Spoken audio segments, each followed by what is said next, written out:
Assalamualaikum warahmatullahi wabarakatuh. Selamat pagi anak-anak. Bagaimana kabar kalian? Semoga kabar kalian selalu sehat walafiat ya, walaupun dalam keadaan corona ini ya. Oke, sebelum kita memulai pelajaran ini, jangan lupa kalian selalu jaga kesehatan, jaga jarak dan memakai masker. Terus sebelum belajar kita jangan lupa untuk berdoa dulu ya. Pada kesempatan ini kita akan belajar mengenai perbankan, mengenai sejarah perbankan di mata pelajaran perbankan dasar di kelas 10 ini ya tentunya. Kita dituntut untuk memahami sejarah perbankan di Indonesia. Jadi kita nanti tahu sejarah perbankan Indonesia itu seperti apa ya. Terus menyajikan sejarah perbankan Indonesia. Mulai ya. Bab pertama.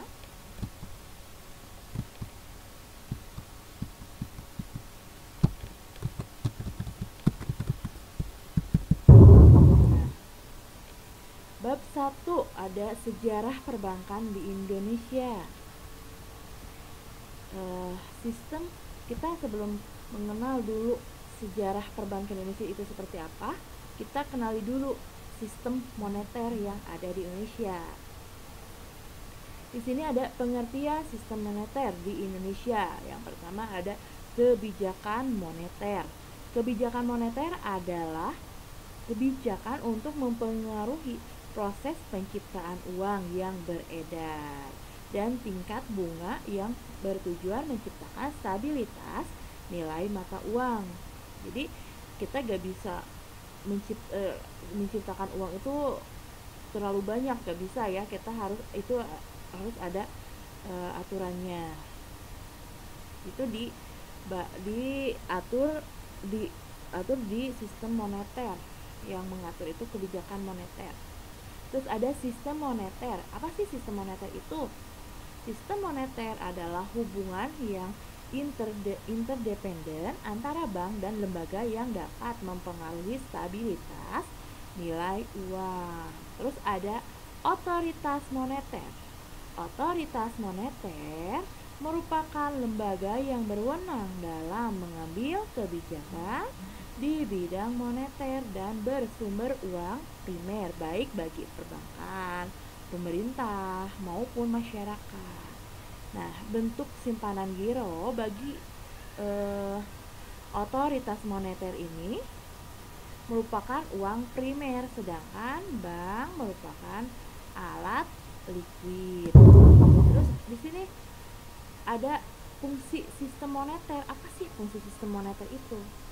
Di sini ada otoritas moneter. Otoritas moneter mempunyai peran utama sebagai sumber awal terciptanya uang beredar untuk memenuhi permintaan masyarakat akan uang dan sumber penawaran uang yang dibutuhkan oleh lembaga keuangan atau reserve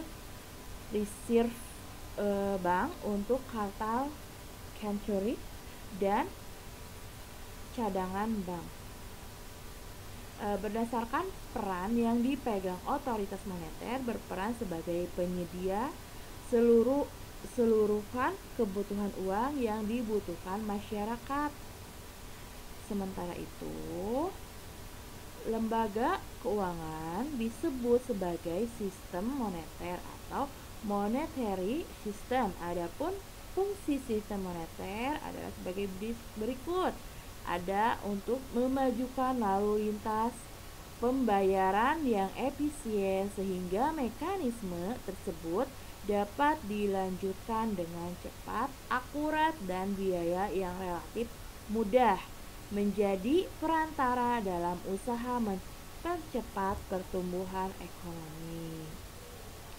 Terus ada C. Mempertahankan tingkat bunga yang stabil dengan melaksanakan politik diskonto. Nah, ini baru kita mulai ke asal muasal perbankan. Ada di sini ada beberapa pengertian, ada beberapa definisi perbankan yang dikemukakan oleh pakar ekonomi dan perbankan. Di antaranya ada menurut Undang-Undang Nomor 14 Tahun 67 adalah lembaga keuangan yang usaha pokoknya memberikan kredit dan jasa-jasa lalu lintas, pembayaran dan peredaran uang. Terus ada di Undang-Undang Nomor 10 Tahun 98. Terus ada menurut Abdurrahman dalam Abdullah dan Franz di buku terbitan tahun 2013.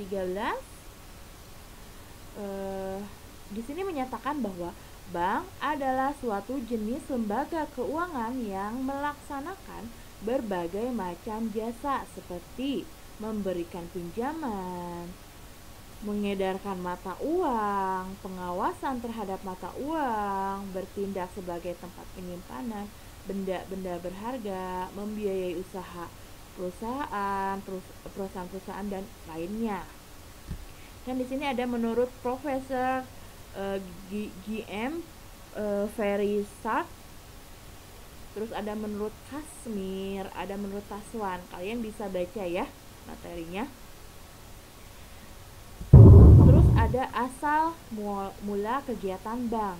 Nah, kegiatan perbankan ini mulai dikenal sejak zaman Babilonia dan terus berkembang hingga ke zaman Yunani dan Romawi kuno.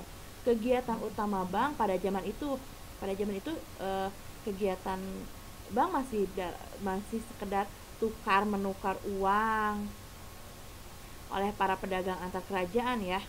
Terus penukaran uang dilakukan antara kerajaan dan namanya dikenal dengan valuta asing atau money changers, yang kemudian berkembang menjadi tempat penitipan uang atau simpanan dan pinjaman. Terus ada masa kekuasaan POC. Masa kekuasaan POC pada masa itu pada tahun 1746 didirikan The Bank van Lening, tepatnya pada tanggal 20 Agustus tahun 1746 guna memperlancar dan mempermudah aktivitas perdagangan VOC di Nusantara. Terus ada masa kolonial nih. Pada masa kolonial ini menjelang pecahnya Perang Dunia II, pemerintah Hindia Belanda melikuidasi 3 bank Jepang yang beroperasi saat itu ketika Jepang berkuasa atas Asia Pasifik, dan bank-bank Belanda, Cina, dan Inggris dilikuidasi ya semuanya. Terdapat 3 bank di mana pemerintah mempunyai peran tertentu. Ketiga bank itu adalah The Japan Bank atau sering disingkat NF yang didirikan pada tanggal 10 Oktober tahun 1827. Ada The Post Spare Bank yang didirikan tahun 89. Terus ada yang ketiga The Algim Polka Credit Bank yang didirikan pada tahun 34 di Batavia itu di Jakarta ya. Terus ada bank yang tidak mendapat campur tangan pemerintah sama sekali. Di antaranya ada bank milik Belanda, bank milik orang Inggris, ada bank milik orang Jepang, bank milik orang Cina, dan bank milik orang Indonesia. Di antaranya Bank Nasional Indonesia kalau di Indonesia ya. Terus ada di sini ada masa awal kemerdekaan. Pada sidang Dewan Menteri Republik Indonesia tanggal 19 September 45 memutuskan pendirian bank milik negara yang bertugas sebagai bank sirkulasi. Pada tanggal 9 Oktober 45 didirikan Yayasan Pusat Bank Indonesia. Pada tanggal 5 Juli 46 didirikan Bank Sentral namanya Bank Negara Indonesia. Peraturan Pemerintah Tahun 46 Pasal 1 menyebutkan bahwa Bank BRI merupakan bank pemerintah pertama